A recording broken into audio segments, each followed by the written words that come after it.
Today we will discuss some important points on metals and non-metals.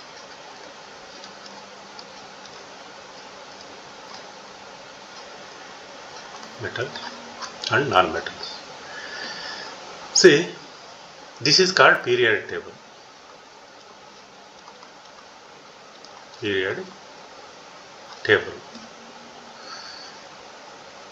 See, non-metals are hydrogen and this portion.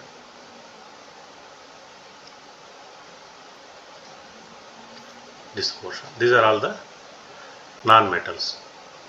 Why this hydrogen is kept under separate from the periodic table? That is separate explanation. Next is, if you go higher studies, you will study this one. So now we will discuss on metals and non-metals. See,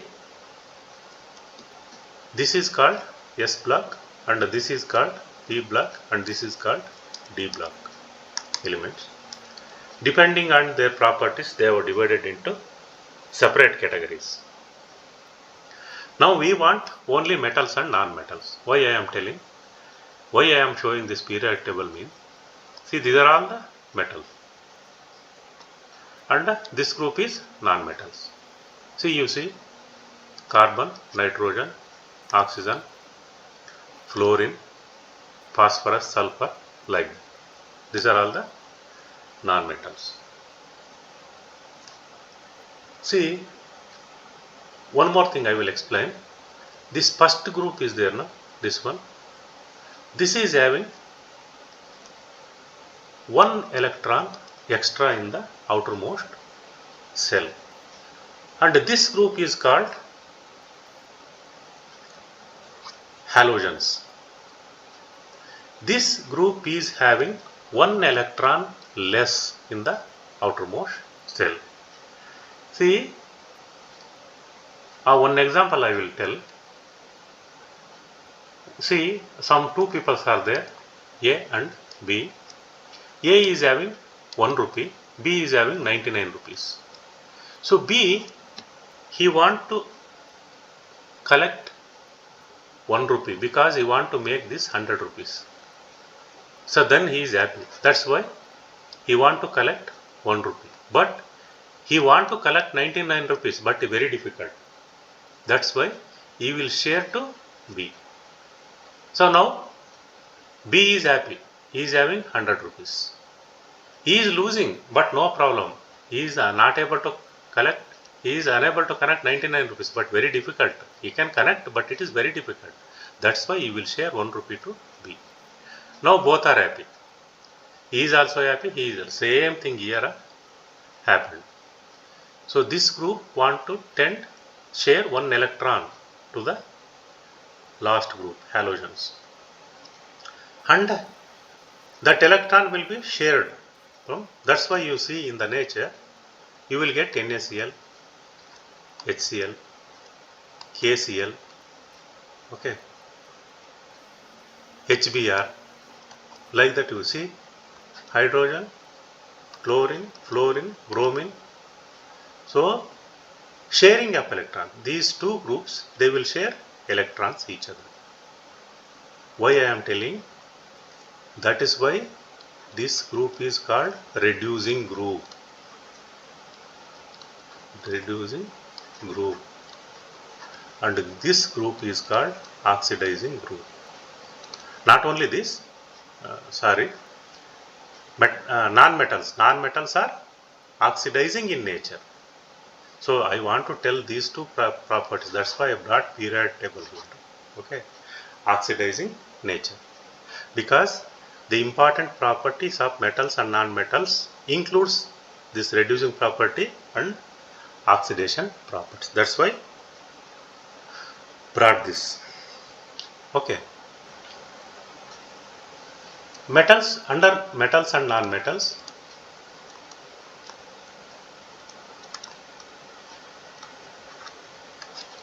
includes S and P block elements, correct na? That means S block and P blocks includes metals and non-metals. Okay. Now that means what? So there are elements. Correct. No? These elements are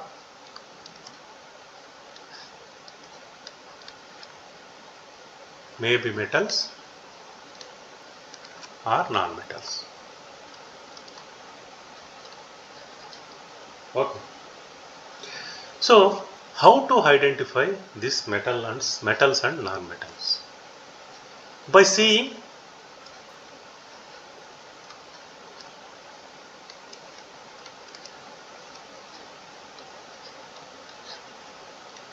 physical nature. By seeing the physical nature, or if you are not able to identify by seeing the physical nature, you make that metal or non-metal to some chemical reaction. You observe what happened. So by seeing these two properties, you can tell that whether that element is a metal or a non-metal. See, that means one is physical property and second one is chemical property.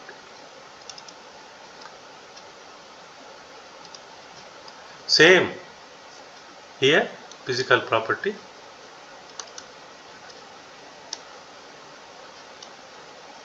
and chemical property.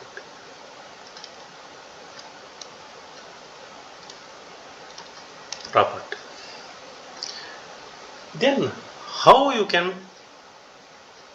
tell, how you can identify the metals and non-metals through a chemical property? See, with oxygen you check. With oxygen you check. With water you check. With water you check. With acids. With dilute acids. With dilute acids you check. These are all the main chemical properties, and also reducing and oxidizing property. These points I will explain details in the next slides. Okay. Whatever metal you are having, through some chemical reaction, from that chemical reaction you came to know that, or you will understand that whether it is a metal or non-metal. So one by one we will see the properties. Okay. So physical properties under metal, they are a malleable. Number one is they are malleable.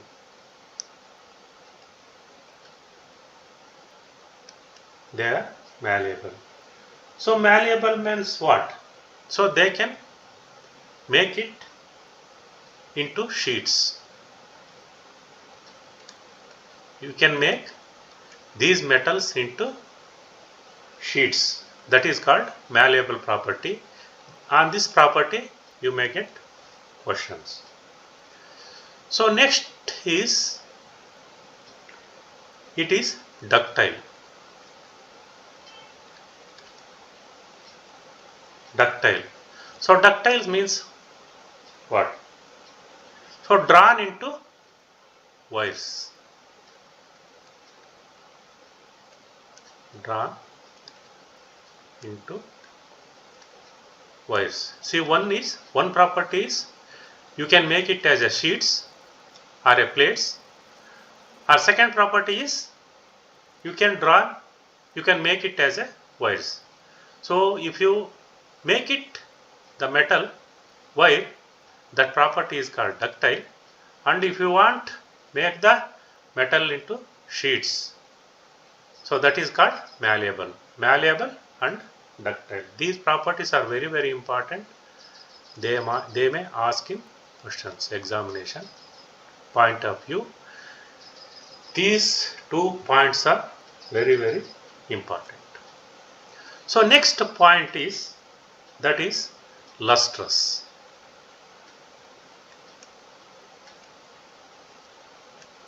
Lustrous. Lustrous means shiny.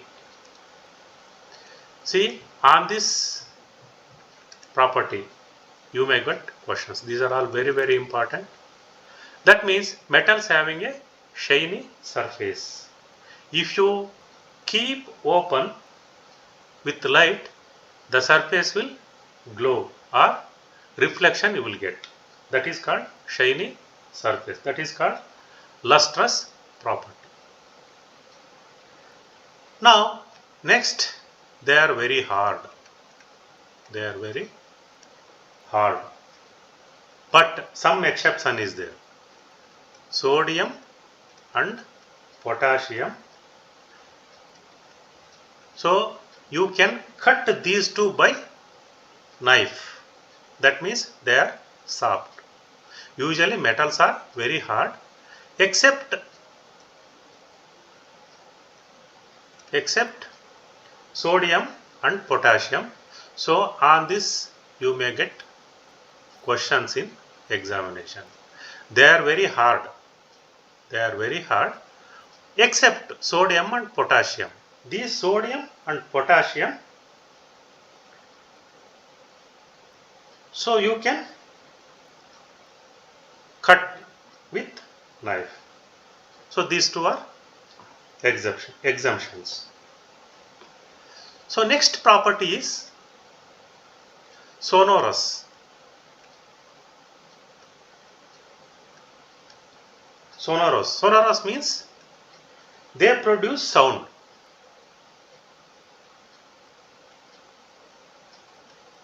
Produce sound when they hit.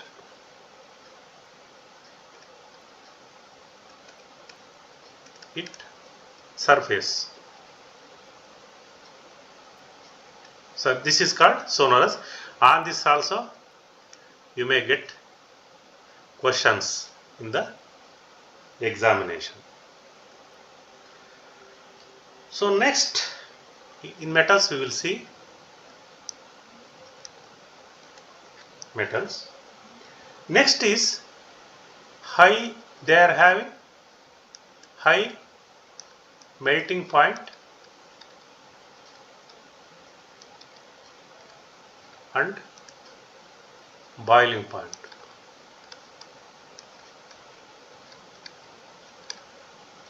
Okay.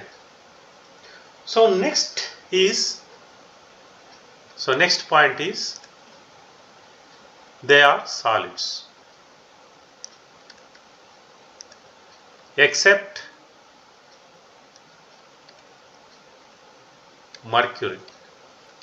It is liquid at room temperature. See, these are all exceptions. So on this you may get questions in the examination. Okay. Next is high density. There are high density. High density means, little bit I will explain. High density means these atoms are there, no? The atoms are closely packed each other. Closely packed. That's why they are high density, but exception is there again. Exception. What? Sodium, potassium and lithium. They are less denser compared to other elements. They are less denser compared to other elements. So next point is they are good conductors of heat and electricity. They are good conductors of heat and electricity. Almost all points I covered. On this also you may get questions in the examination. Now we will see the non-metals physical property. what are the physical properties of non-metals? One by one we will see. See, this you will not observe in non-metals. Malleable and ductile. These properties you will not observe. But by seeing the surface, this, you can tell they are not having a lustrous surface. That means they are non-lustrous. See, why I am comparing physical properties of metals and non-metals means they may ask questions on what is the important points or difference between metals and non-metals, or some points you write some points on metals and some points on non-metal, like that they may ask questions. That's why I am comparing both the properties of metals and non-metals. So non-metals are non-lustrous, non-lustrous, but exception is there again. Exception, diamond and iodine. Okay, so next is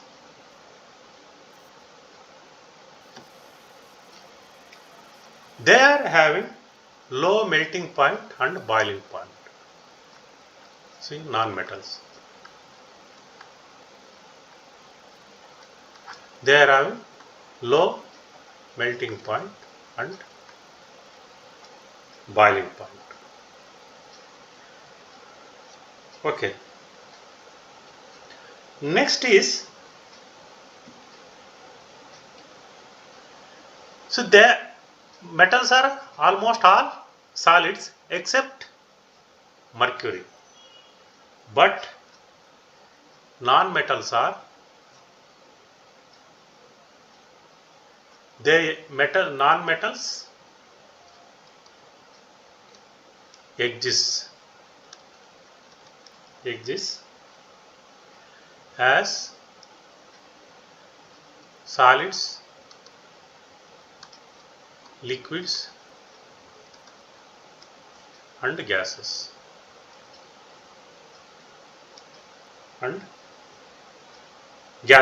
Here also one exception is there. No, not this one. All three states they will exit. So in case of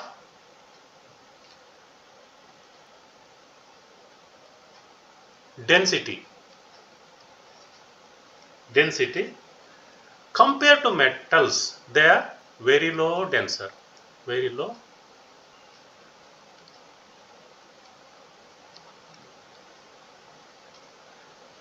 density, low density compared to metals. Okay, so next this one we will see, they are bad conductors of heat and electricity. They are bad conductors of heat and electricity. Okay, but exception is there again. Exception. So graphite is a good conductor of heat and electricity. Graphite is a good conductor of heat and electricity. This is the exception point. See, these points we have seen. They may ask some points on metals and non-metals combined together. So that's why I compared metals and non-metals physical properties. Now we will see the chemical properties of metals. So metals with oxygen, with oxygen, that is O2. So metals react with oxygen to form a respective metal oxide, that is very, very important. So metals react with oxygen to give respective metal oxides. For example, sodium plus oxygen, you will get a Na2O. If you balance this, you have to put 2 here and 4 here. Now this is, so this reaction is called, or it is a vigorous. Immediately it will take place. So this is very vigorous. So next, potassium plus oxygen, you will get a K2O, 2 and again 4 here. So these two are vigorous in nature. Vigorous in nature. That is why sodium and potassium, they are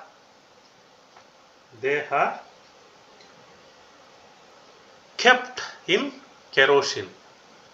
Sodium and potassium. Sodium and potassium, they are, these two metals, they will immerse in a kerosene. Immerse in a kerosene. So this is very, very important. They may question on this. Why? These two are, sodium and potassium are immersed in kerosene, because when exposed to air or water, immediately they will get reaction. They will get reaction with oxygen or water. You will get a Na2O and K2O with liberation of heat. So that is why these two metals immersed in kerosene. Okay. So next, copper we will see. Copper plus oxygen. You will get this, we have to heat. Then only they will react each other. You will get 2CuO. Okay. So if you balance this, 2 you have to put here. Okay, it is balanced. Next, aluminium we will see. Aluminium plus O2. This is also a, we have to heat it. Then only they will react each other. So Al2O3 you will get. So if you want balance it, you have to put here 2 and you have to put 4 here and 3 here. Now it is, equation is balanced. So next is zinc we will see. Zinc plus O2, you will get ZnO. So if you want to balance this, you have to put 2 here and 2 here. Now the equation is balanced. So with oxygen, some 5 elements we have seen: sodium, potassium, copper, aluminium and zinc. Okay. Now these oxides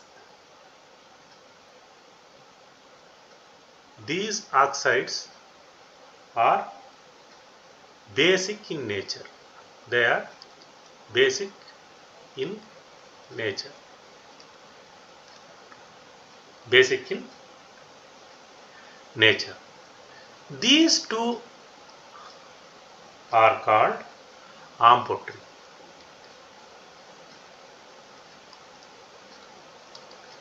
amphoteric in nature. Now what is amphoteric oxides? Amphoteric oxides means these two they will react both acids and bases, and you will get a salt and water. So that is why they have called it as a amphoteric. See some amphoteric example we will see. See, we are having Al2O3 plus HCl. That means acid. Amphoteric means what? Once again I will write. They will amphoteric oxides. So they will react both acids and bases. And you will get a salt and water. That is the meaning. Salt plus water. So this is the meaning. Now we will see. Al2O3 is a amphoteric oxide. So reaction with HCl, you will get AlCl3 plus H2. It is just like neutralization reaction. Neutralization reaction, what it will give? Salt plus water.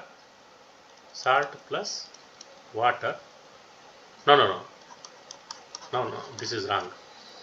Acid plus base, you will get a salt plus water. See, acid you will take HCl plus NaOH. You will get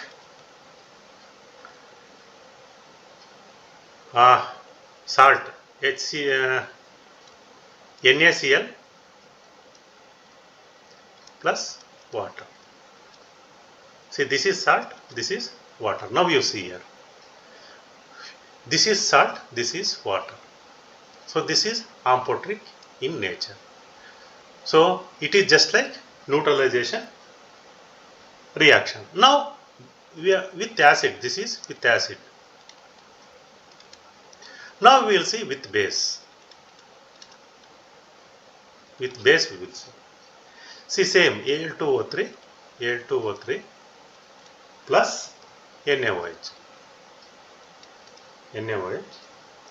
You will get NaAlO2 plus H2. This is sodium aluminate.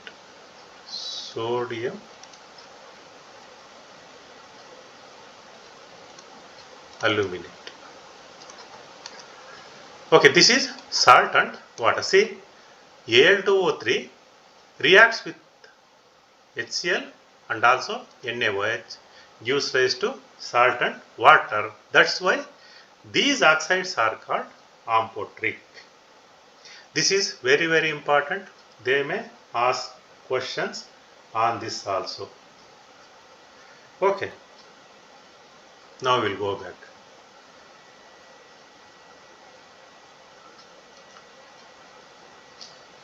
Okay. So zinc we have discussed. This is zinc. And balancing we have to see.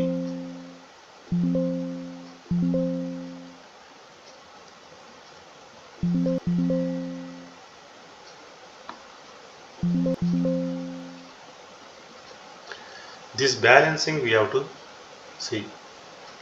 Al2O3 6HCl, and this one is 2AlCl3 3H2O, and this one 2NaOH 2NaAlO2 plus H2O. So now these two are balanced. Now we will go back. Up to Zn Al and Zn we have discussed.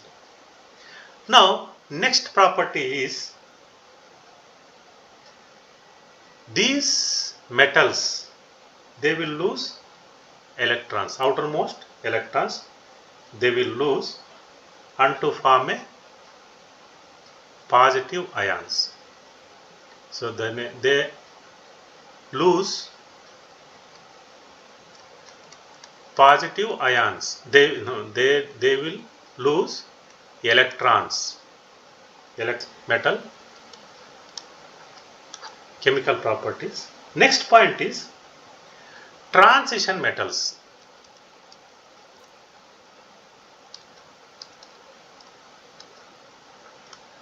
Transition metals show variable valences. Variable valences. For example, Cu copper shows Cu plus 1 and Cu plus 2 valency also.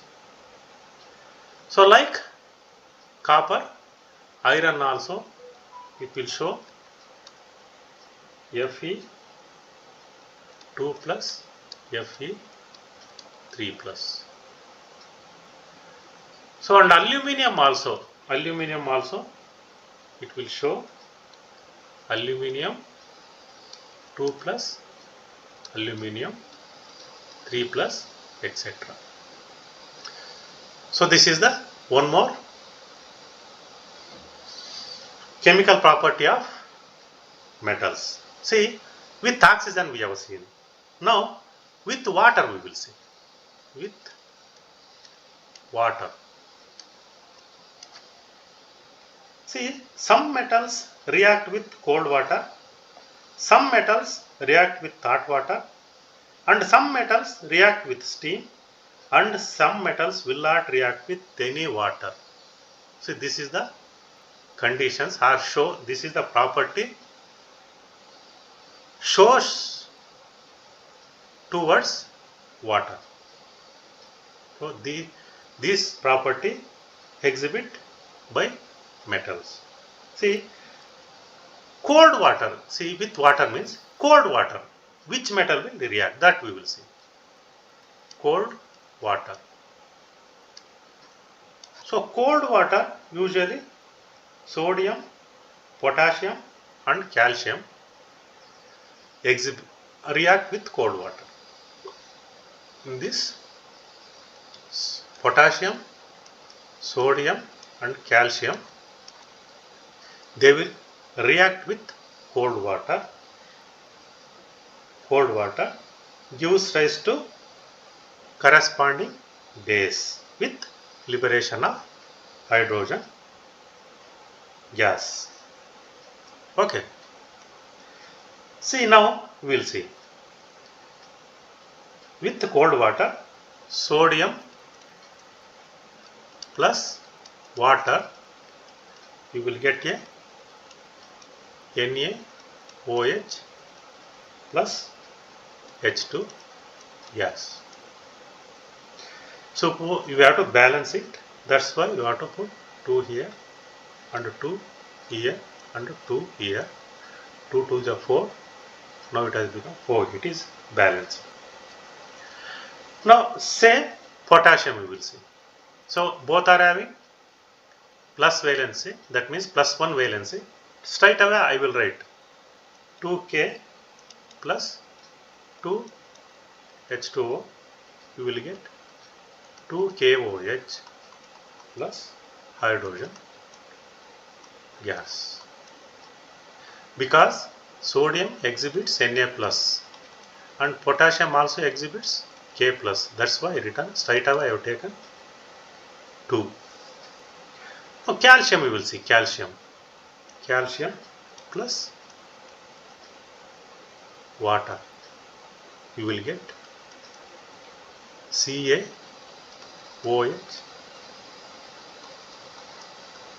twice plus H2.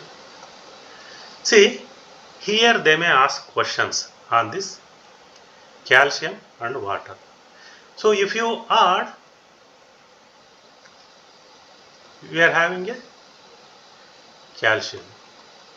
If you put water here, it will react with water and gives liberation of hydrogen gas.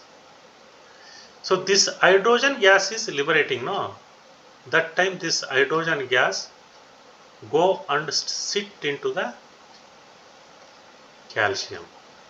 So due to this stick onto the calcium, calcium metal will float onto the surface of the beaker. This is very important. They may ask questions on this. So the liberated hydrogen gas goes and stick onto the calcium.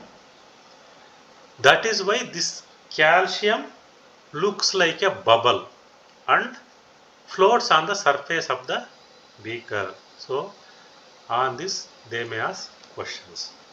Due to this sticking on calcium, one more questions they may ask. If you the hydrogen gas liberating, this hydrogen gas liberating means it is used as a fuel. If you bought candle to the hydrogen gas, see, hydrogen gas will not get fire or it will not catch fire. Why? Because hydrogen is going and sitting onto the calcium. That means it is not coming out. It is staying along with calcium. So that this they may ask questions on this also. So this you keep it in mind. See, sodium, potassium and calcium.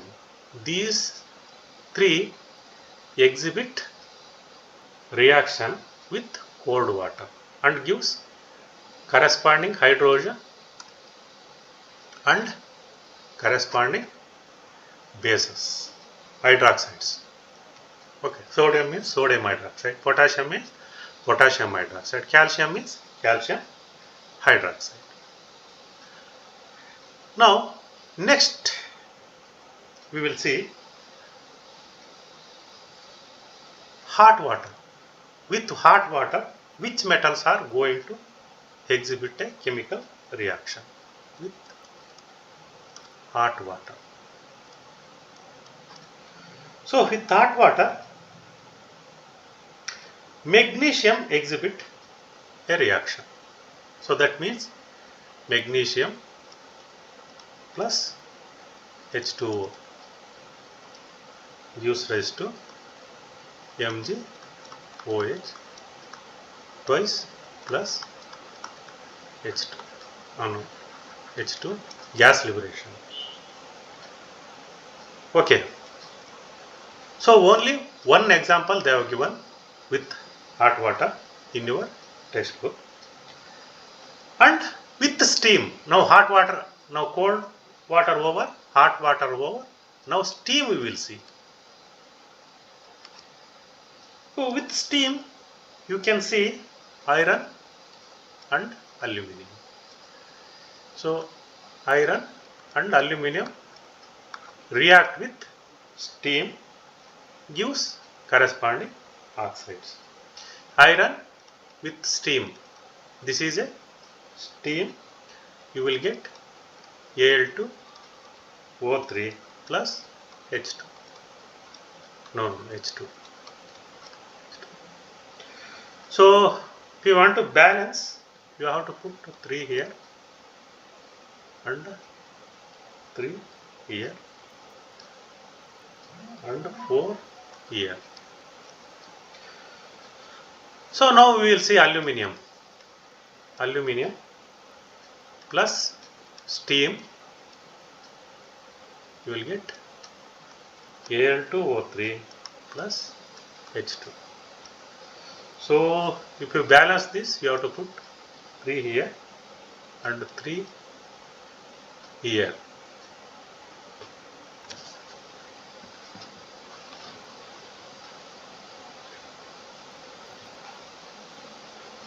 So here it is, aluminum is 3. No, this is Fe. This is Fe and this is Al2O3. So we want to balance this. Here if you put 2Al and this is 6 okay, Al2, it is balanced. So with the steam, iron and steel, they will react and gives rise to corresponding metal oxides. And one more point, some metals are there, they will not react with cold water or a hot water or a steam. So that means they will not react with water. They will not react with water. Metals, they will not. So then what are those metals? So copper, Cu, silver, Ag, gold, Au, and lead, E. So these are all the metals. They will not react either with cold water, either with hot water or with steam. Okay, next with acids we will see. So water we have discussed. Now with acids we will see. Acids. So almost all metals reacts with dilute acids and gives rise to hydrogen along with salt, except one exception is there, except HNO3. See, they may ask questions on this. Why it will not react with acids? Because HNO3 is a strong oxidizing agent. It is a strong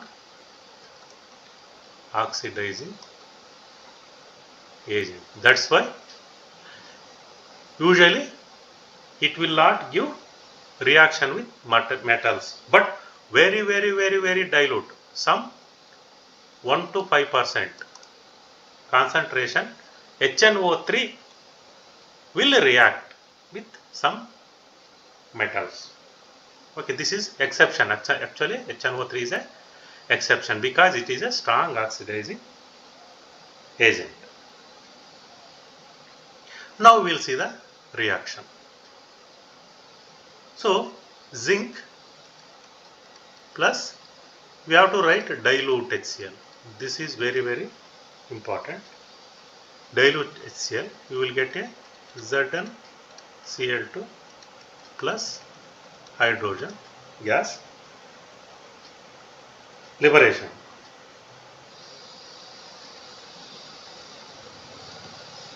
And this exception I told now, this exception, magnesium and manganese, Mn, they will react very dilute HNO3.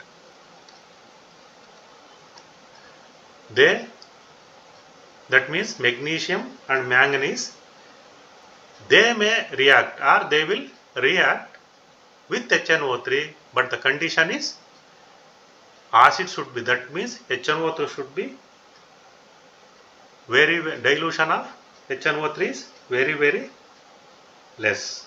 Then only they will react with the liberation of hydrogen gas. So next property is they are good reducing agent. Metals are good reducing agent. So what are good reducing? What are reducing agents? Reducing agents means metals having a property of losing electrons. Losing electrons are called reducing agents, because all metals, sodium you see, potassium you see, all you see, they are losing electrons. That's why they are called it as a reducing agents. Okay. So next property, chemical property of metal is more reactive elements. More reactive elements displaces less reactive elements, but the condition is from its salt solution. So this is important. This is compulsory. You have to write. More reactive element displaces less reactive elements from its solution. That is very, very important. That we have to write. So these are all the very, very important points of metals. Now one by one we will see non-metals chemical properties. See, now from here itself we will start. Here also same thing you will observe. Chemical properties. So more reactive non-metal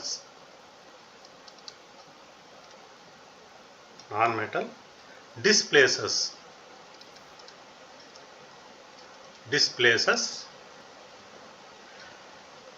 less reactive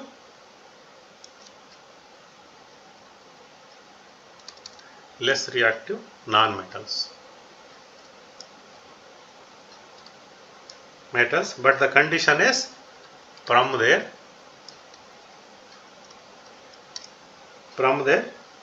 salt solution.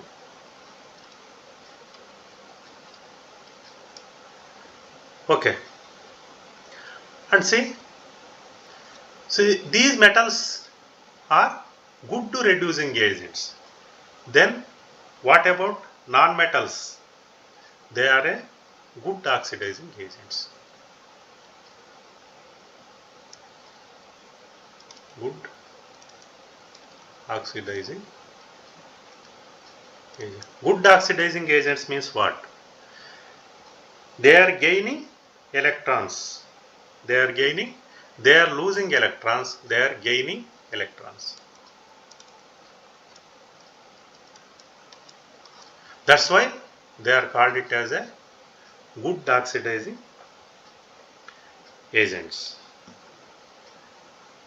Now this HNO3 part we will see. Yeah, this acid property, this portion we will see. So these metals exhibit, or they react with dilute acids, gives salt and hydrogen gas liberation. But non-metals, they do not react with dilute acids. They do not react with dilute acids. Now with water we will see. So with water, only non-metallic oxides dissolve in water. Non-metals, that means carbon, direct carbon, it will not dissolve in water, but oxides of non-metals, that means CO2, this will dissolve in water. See, with water corresponds to this, with water. oxides of carbon plus water gives rise to H2CO3. So this is carbonic acid.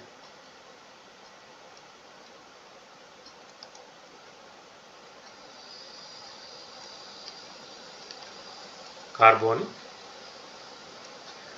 acid. Now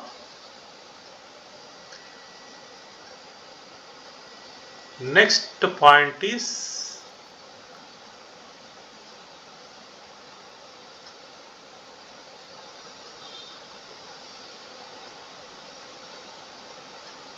they form positive ions because they are losing electrons.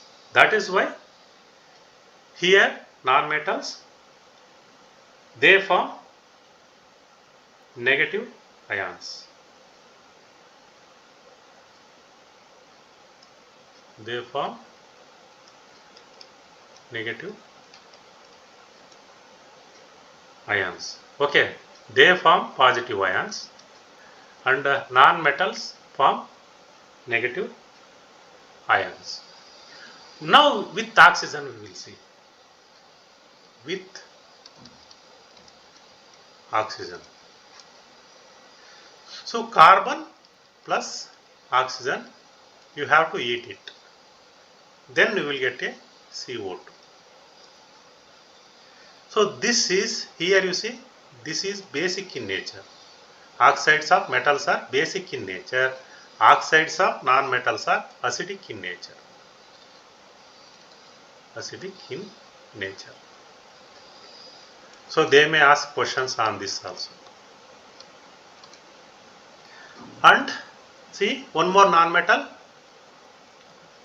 H2 plus O2, you will get H2O. So 2 and 2 here. So this is actually neutral. See, when you see oxides of metals are basic in nature except aluminum oxide and zinc oxide. Aluminum oxide, zinc oxide are amphoteric in nature, and oxides of sodium, potassium and copper basic in nature, and oxides of non-metals are acidic in nature.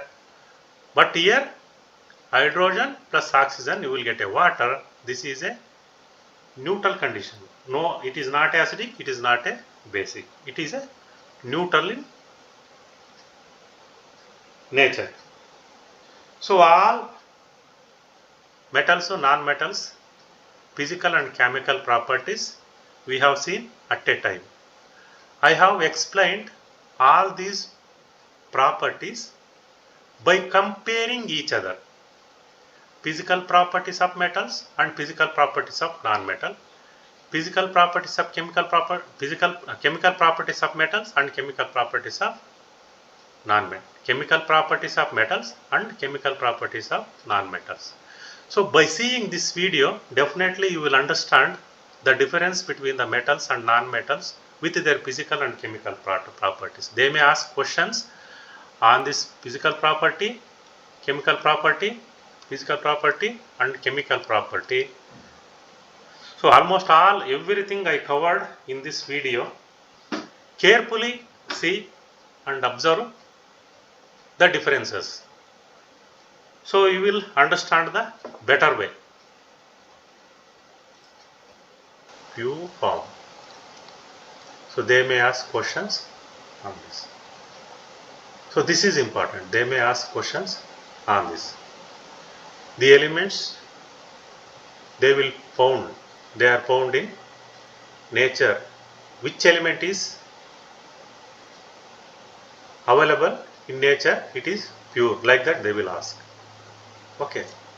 And one more thing. This mercury, it is a metal, but it is a solid in liquid in room temperature. Simply I told, because they may ask questions on this also. Okay. See, usually what they will give? They will give magnesium, calcium, aluminium, zinc, iron, plumbum, copper and hydrogen. Usually these elements only they will take. Okay, see, magnesium is more reactive than aluminium. Aluminium is more reactive than zinc. Zinc is more reactive than iron. Iron is more reactive than plumbum. Plumbum is more reactive than hydrogen. Hydrogen is more reactive than copper. Copper is more reactive than Hg. See, one example I will take. For example, this I will take. These two. That means zinc is more reactive than iron. See how they will give. They will take FeSO4 in liquid form, and they will dip zinc rod or ring particles to this solution. So what happens? This zinc will replace iron. Why? Because zinc is more reactive than iron. That's why zinc immediately it will replace iron and becomes ZnSO4. I think you understood what I am telling. This is very important. So by seeing this you have to somehow you have to write in the so many times you have to write and practice and remember this series. Very important. You make questions on this.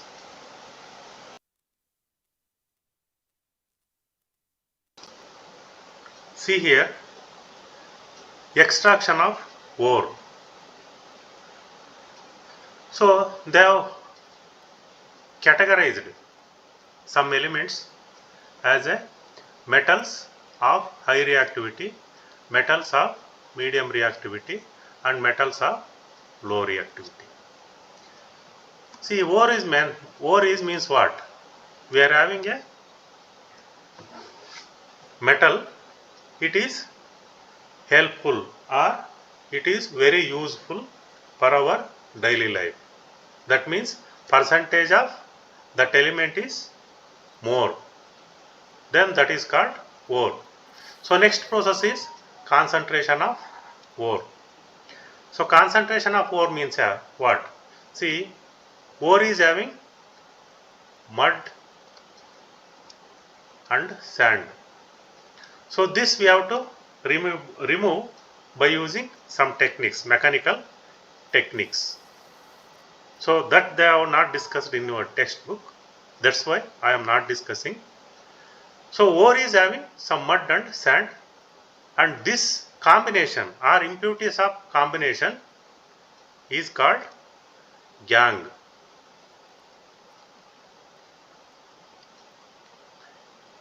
Gangue. So this gangue we have to remove first.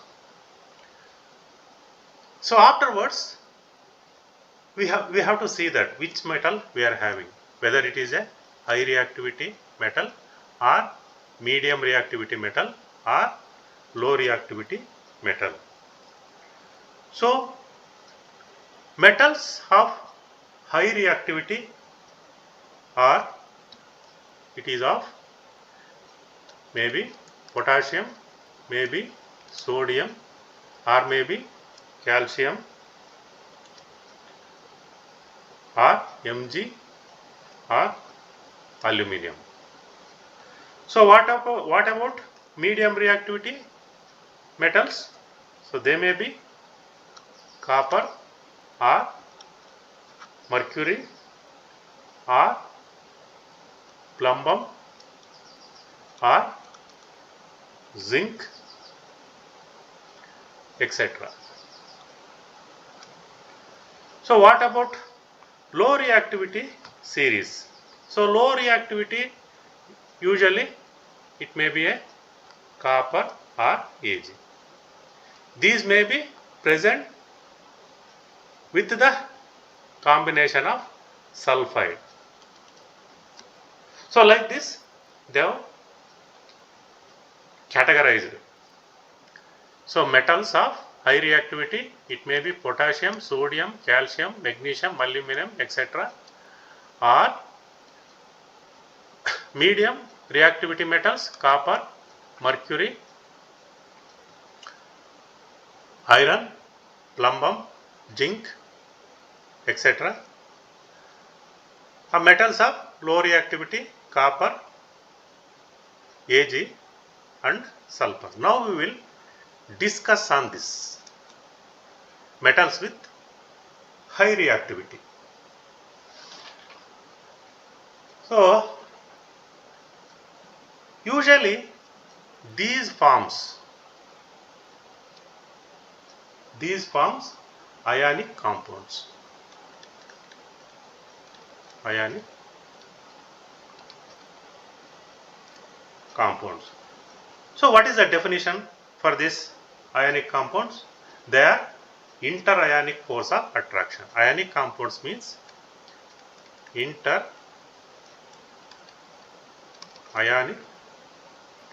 force of attraction. So example for this, NaCl. Already I discussed starting NaCl. Na is ready to donate 1 electron and chlorine ready to take 1 electron.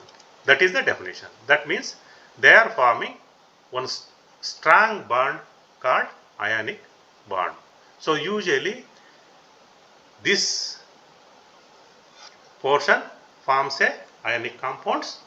Ionic compounds means sharing of sharing of electrons of both sodium and chlorine or whatever may be metal you are using. So energy required to break this ionic bond is high. That's why they are having the high melting point and boiling point. So one by one we will discuss. So they are very reactive. So this group is very reactive and they cannot be obtained. They cannot be obtained from their compounds.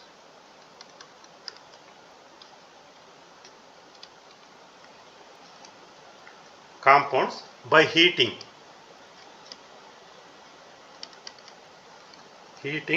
with carbon.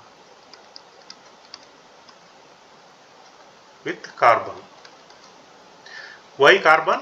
Carbon is a reducing agent. So by using carbon you cannot get as a pure element or pure metal. Okay. So next is these elements, this group elements having more affinity for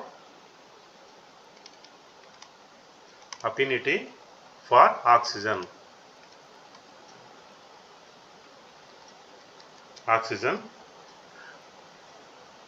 than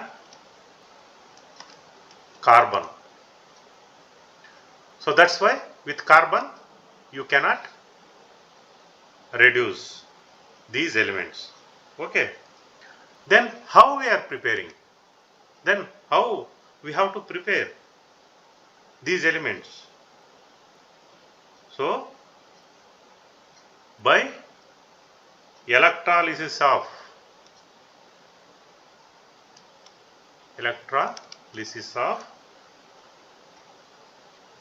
their molten metal.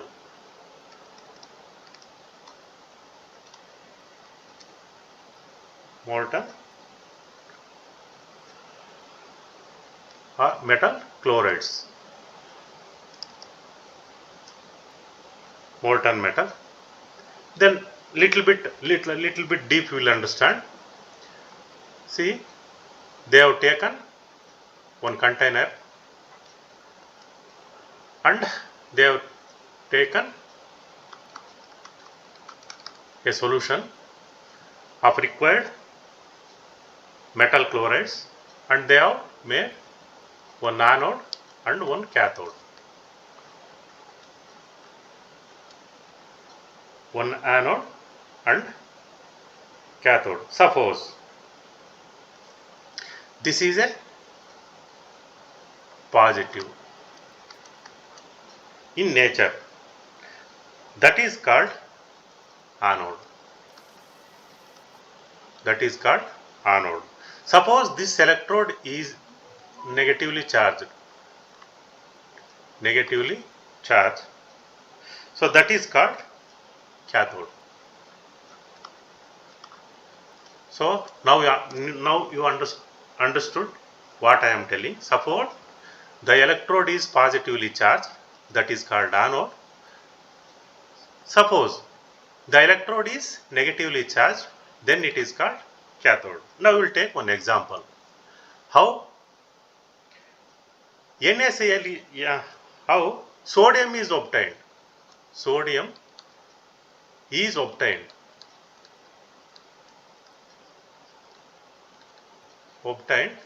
by electrolysis process. So we have taken NaCl solution in this container. NaCl solution in the container. You connect these terminals with respect to their charging nature. Okay, now electricity is passing through the solution or liquid. What is the reaction occurring in this container? That we will see. See, now there what is there? Sodium is there and chlorine is there. Correct, na? So after passing electricity, that means we are supplying energy to the solution. So what will So how we will get sodium as a pure metal? Now we will see. See, chlorine is having negative charge. Correct, na? Chlorine is negative charge. So negative charge means this will go towards anode. So it will move towards anode. So at the end it will donate electron and become Cl2 gas. Two chlorine elements, they will give two electrons and become chlorine gas. It will liberate at anode. So I think you understood what I am telling. Chlorine, two chlorines are giving two electrons and become chlorine stable and it will liberate at the anode. So that means two chlorines giving rise to chlorine gas plus two electrons. This is at anode. This reaction which takes place at anode. Now we will see at what happening at cathode. Cathode. See, cathode, sodium is having positive charge. So that means cathode is negatively charged. This electrode is negatively charged. Hence, sodium is moving towards cathode. So that is in plus sign and it will get accept one electron from the chlorine. From this it will get one electron and it will become Na. This is the pure metal. So by this way we are getting pure sodium. So now little bit explanation we will do. So chlorine is liberated. Chlorine is liberated at anode. At anode. And metals deposited at cathode. So whatever metal is deposited on cathode is a pure metal. Okay, now how the ionic compounds are formed we have seen. So now we will see some properties of ionic compounds. So properties of ionic compounds. They are soluble in water. Soluble in water and not conduct electricity.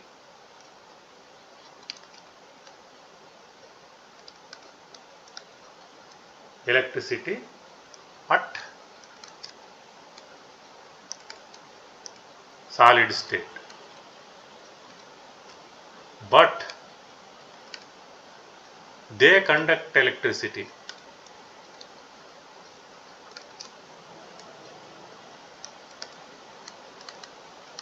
Electricity at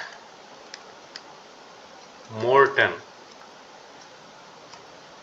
or aqueous state. So these are all the important points. You may get questions on these properties. Then how we will confirmation, how we will identify the elements. Confirmation test. If you burn NaCl, you will get golden yellow flame. Golden yellow flame. And if you burn KCl, you will get violet flame. And if you burn CaCl2, calcium chloride, you will get brick colored flame. If you burn BaCl2, barium chloride, you will get apple green flame.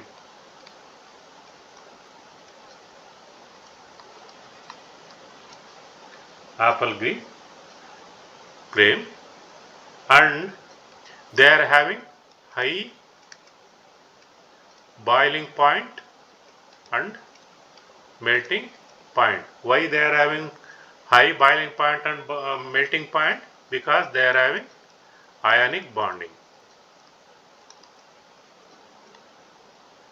So the energy required to break the bond is more. That's why they are having high boiling point and melting point. And they are brittle. Brittle. That means what? Break into pieces. Easily you can break into pieces.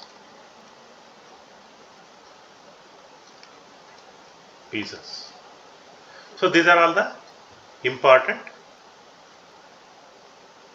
properties of ionic compounds. So one, it is properties we have seen. and how they are forming, how these ionic compounds are forming. See, one example we will see. Na, if you see, it is having 2, 8, 1 electronic configuration. So it is ready to give this electron. So that means after giving electron, it will become positive charge plus electron. Okay, now it has become 2, 8. Now chlorine we will see. Chlorine, it will accept this electron. So this electronic configuration 2, 8, 7. After receiving this electron, it will become Cl minus 2, 8, 8. Okay, this is called cation, and this is called anion.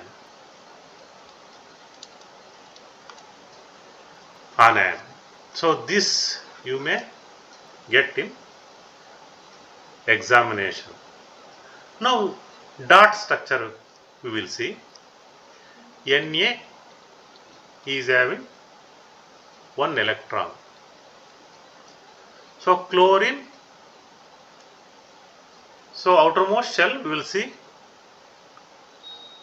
1 electron less.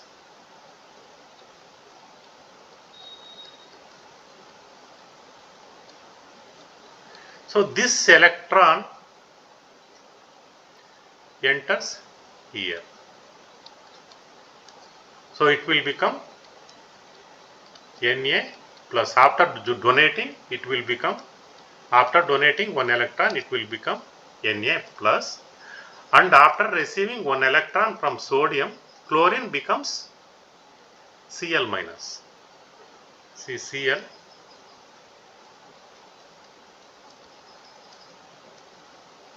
See, that electron will come, sit here. Now it will become negative charged.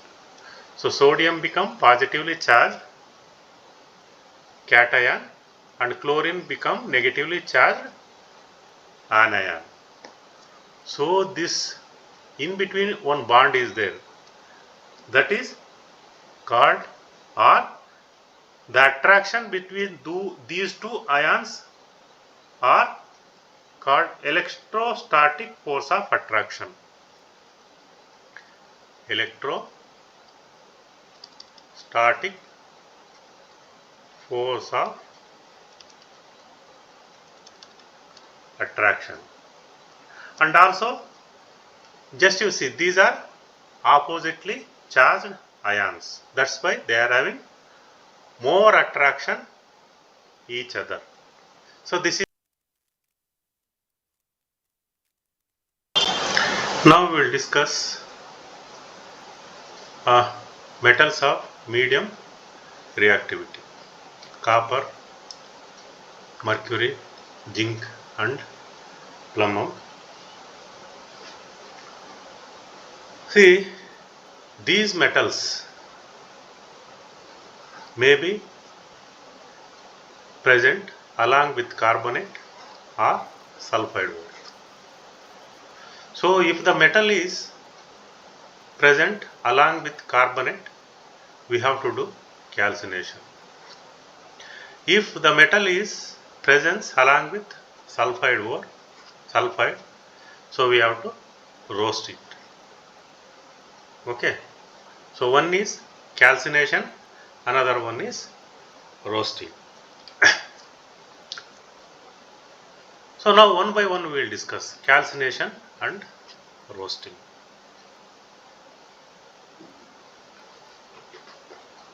Now what is calcination?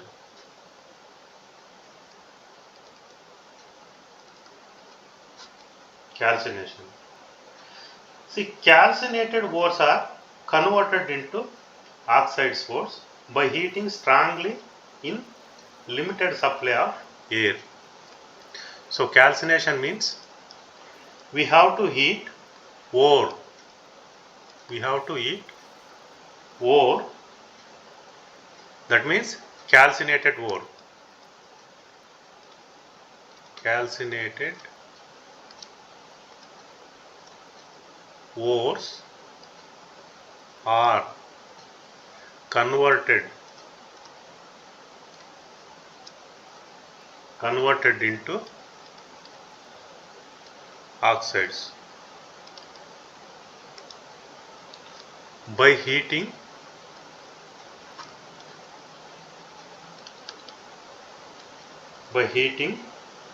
strongly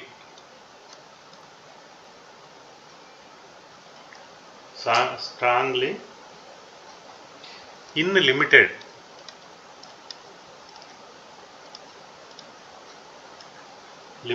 supply of air or in absence of air.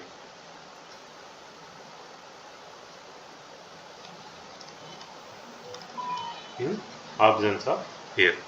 So this is called calcination. Okay. So next, roasting.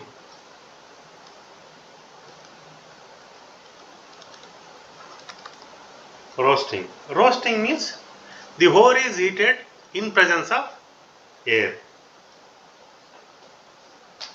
Okay, so sulfide ores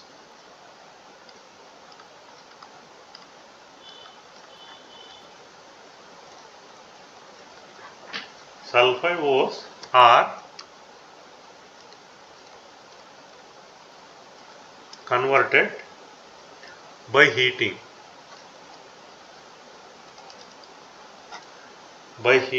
strongly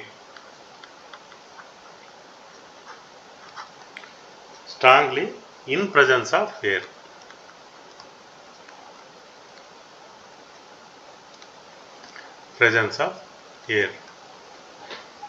See, carbonate means what? Calcination. That means it is carbonate ore. Carbonate means what? So the ore is having a group of CO3. That's why it is called carbonate ore. So sulfide ore means the ore is having sulfide. That means a metal is combined with sulfide.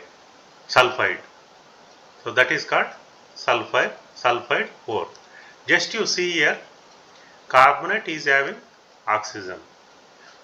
So like this you have to remember, carbonate is having oxygen. That's why you have to heat this carbonate ore by limited air or absence of air. What about sulfur? Sulfur is no oxygen. That's why you have to supply excess air. Like this you have to remember. So they may ask questions on this. Okay. So now one by one example we will see. This calcite ore, that is calcination. See, zinc carbonate, heat it with limited air.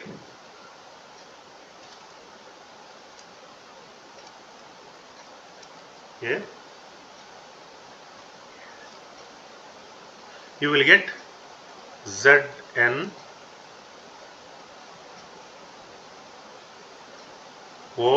plus CO2.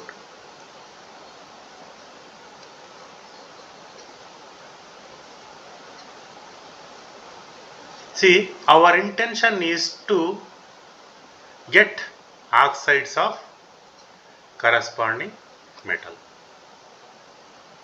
So that is our intention. So now we have discussed the calcination. Now we will go to roasting. So roasting examples are HgS plus O2 is equal to HgO plus SO2. If you balance this, you have to put here 2, here 2, and here it is 3, and here it is 2. See, this is a ore of mercury. It is called cinnabar. So they may ask question on this. The ore of mercury is what? Like this, like that, they will ask. This you have to heat with excess water. With already we have written, okay, with oxygen. So this is one example. Second example we will see. Second example, Zn S plus 3O2 is equal to 2 ZnO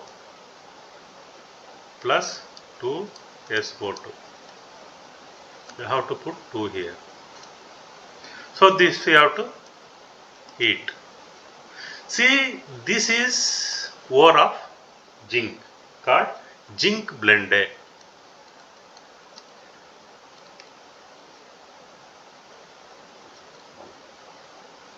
So they may ask question on this also. See, ore of zinc is called zinc blende. Okay. Third example we will see. Cu2S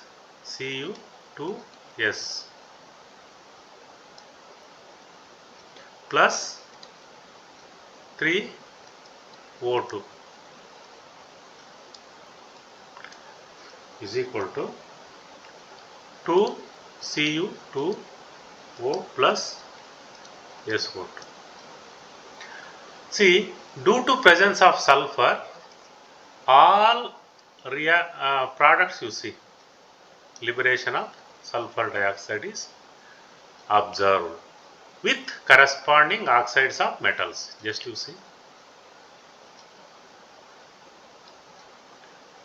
Okay, our intention is to make whether it is a carbonate ore or sulfide ore.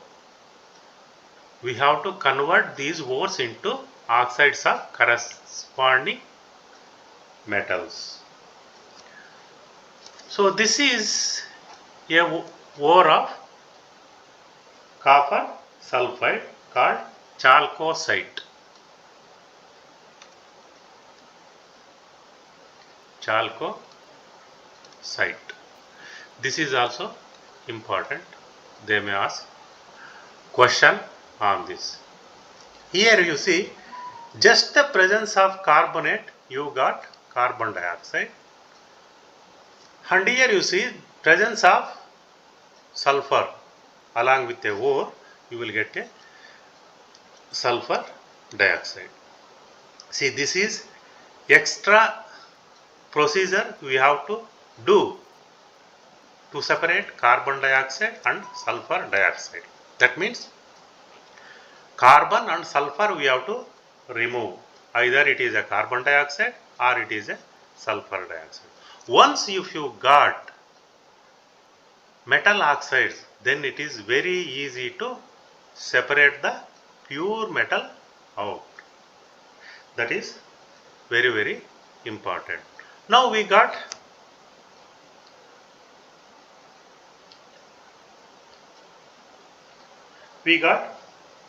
oxides of metal. Oxides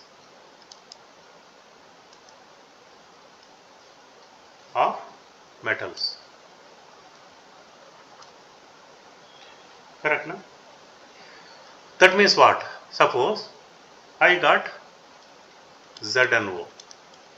This you have to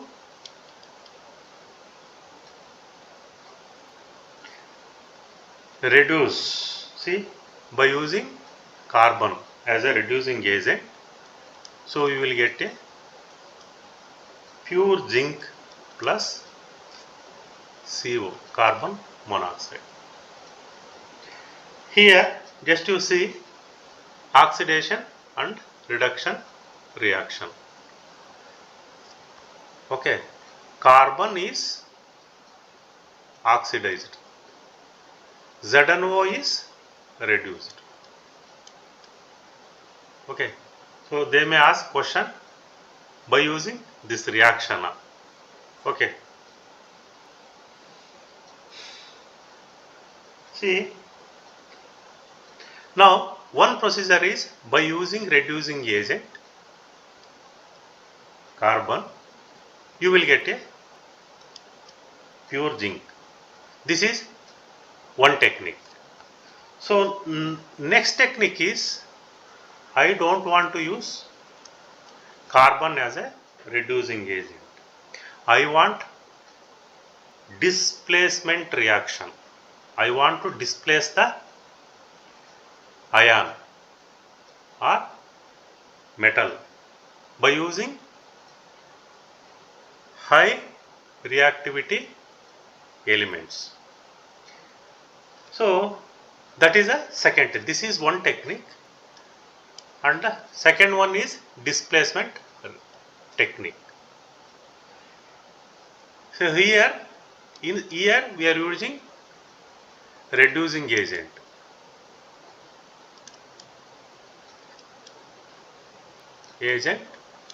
As a carbon, and here we are using displacement reaction.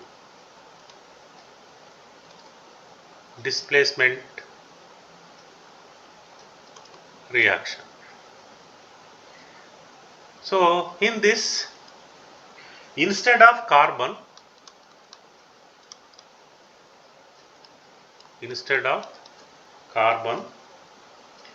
metals such as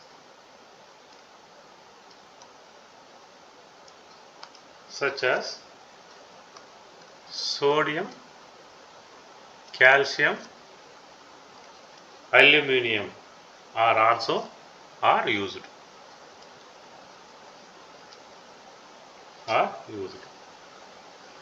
For example, I am having MnO2, manganese oxide. I want pure Mn. To get pure MnO, you make it reaction with aluminium, because aluminium is more reactive compared to manganese. Now we will get manganese out plus Al2O3. So here it is 2, and here it is 3, and here it is 4, and here it is 3. See, displacement reaction.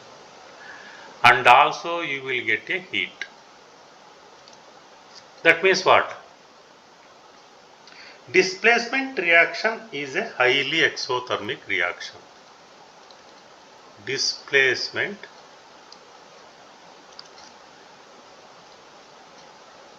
reaction is highly exothermic.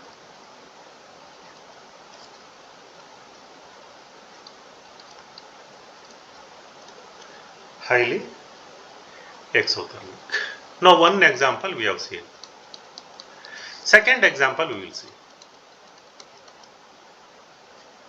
Fe2O3 plus 2Al is equal to 2Fe plus Al2O3 plus heat.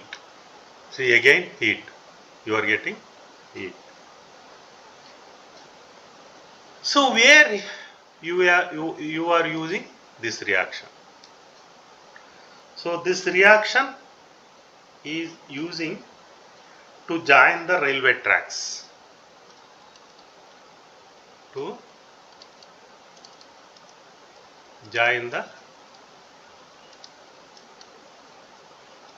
railway tracks, and also join the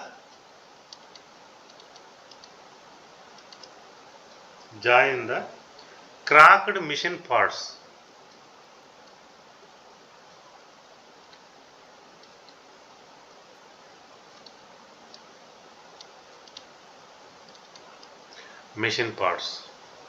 And also this reaction is called thermit reaction.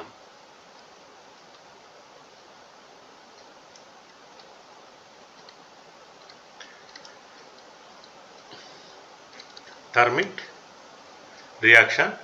They may ask question on this reaction.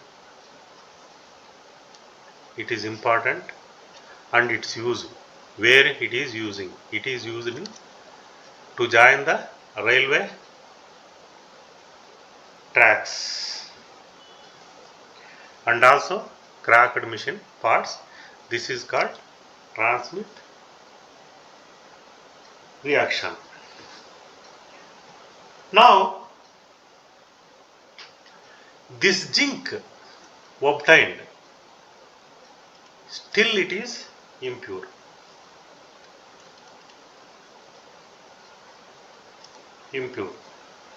So this we have to refine it.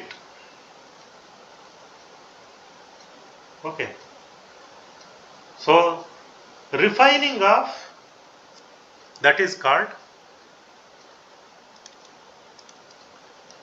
refining of impure metals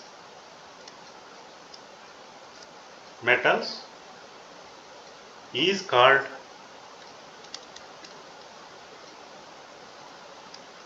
electrolytic refining.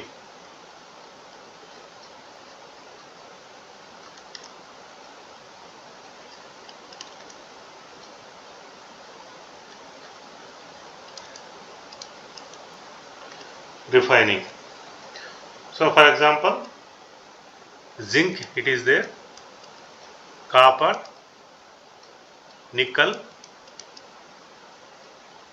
Ag, Au,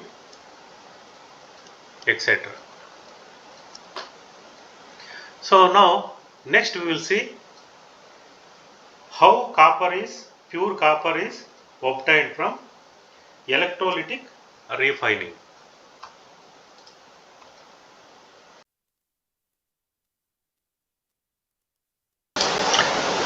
So refining of copper we will see. See this liquid, green color liquid, it is acidified copper sulfate solution, and one anode and one cathode is taken. It is connected with a battery and with one key, plug key. So now if you press the plug key, and one more thing, this anode is impure copper electrode. So this anode is impure copper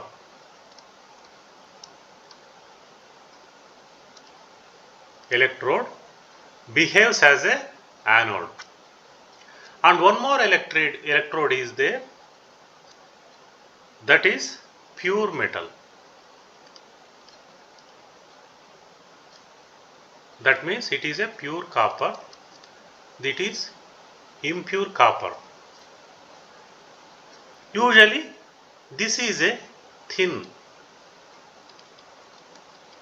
and this one is thick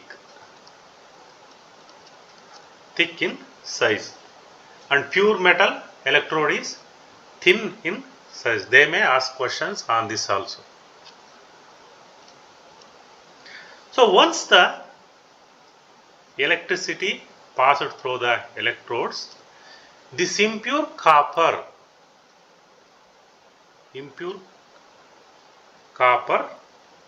will enter to the electrolyte. Okay. Impure copper, that means impurities are settling down in the anode side. That means below the anode. And pure metal will move because it is Cu2+. It is having positive charge. So electrode which is having negative charge, that means cathode. Copper will move towards cathode because copper is having positive charge. That's why it will move towards cathode and deposited on the surface of this pure copper. And this will become thick and this will become thin. Okay. And impurities, whatever impurities are there, they will settle down at the bottom of the anode. At the bottom of the anode and are known as anode mud. They may ask question on this also. Like this, pure copper is separated from the impurities.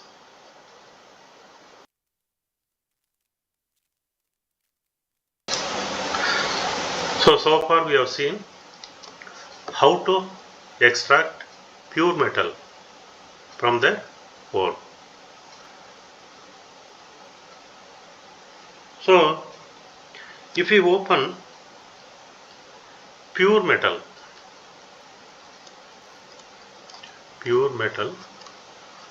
to air, what happens?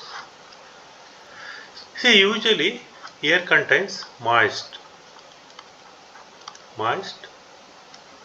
chemicals and oxygen.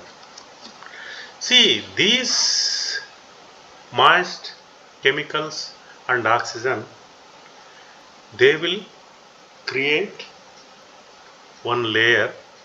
Suppose if the pure metal exposed to air, okay, that is called corrosion. So if we expose pure metal to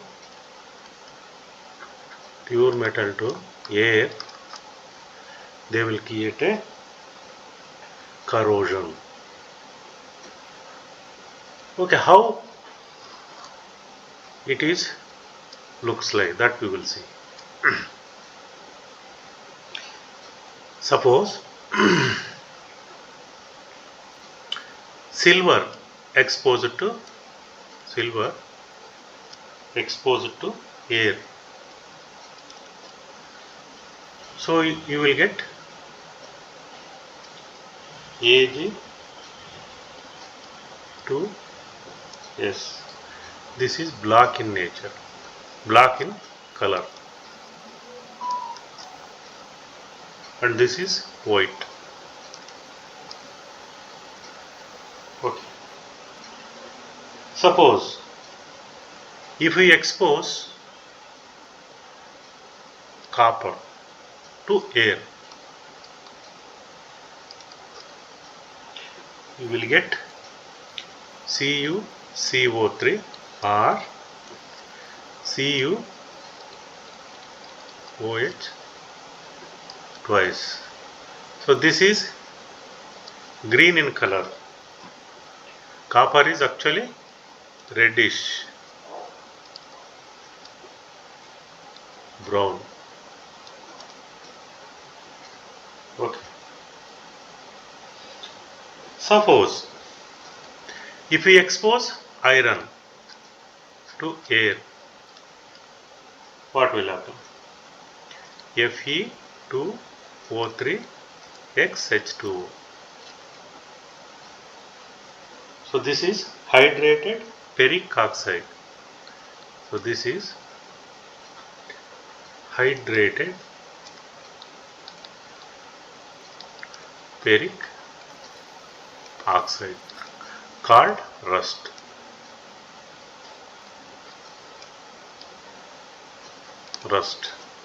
So that means iron, it is called rust. So this is called rust, and these two called corrosion.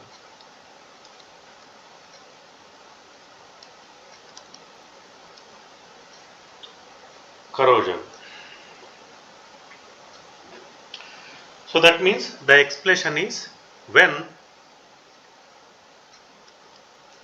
corrosion, the expression is when metal exposed to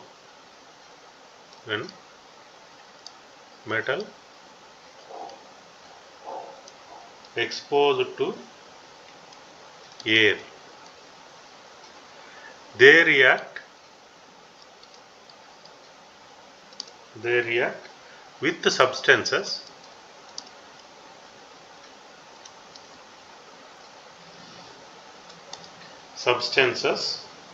present in air.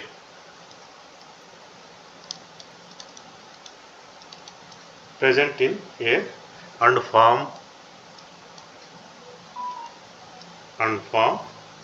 surface compounds.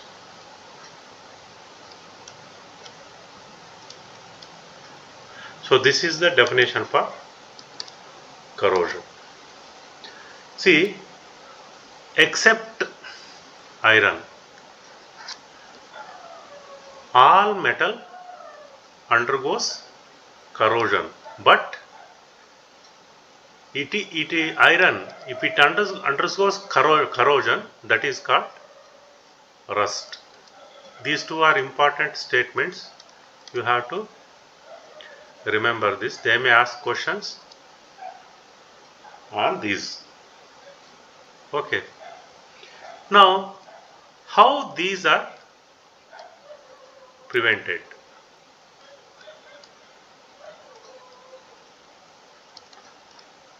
How corrosion or rust can be prevented? By painting, oiling, greasing, galvanization,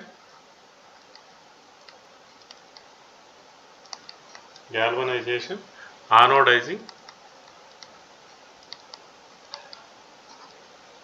chrome plating,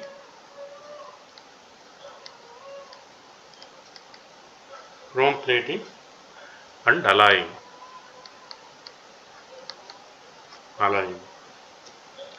See, alloying, we will see some examples.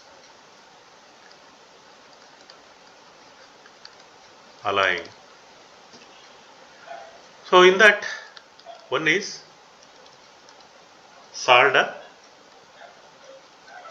It is a mixture of PB and tin, lead and tin.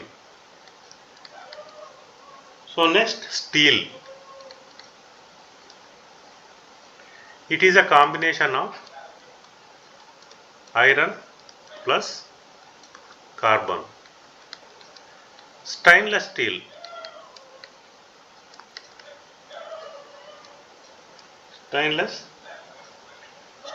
It is a mixture of iron plus chromium plus nickel. Brass.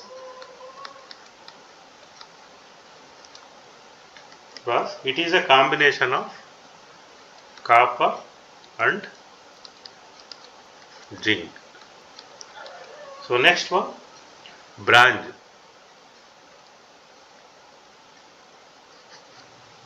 Bronze, it is a mixture of copper plus tin. So this, they may ask questions. So what is the elements present in solder, or what are the elements present in steel, and what are the elements present in stainless steel, brass, bronze, like that they may ask questions in the examination.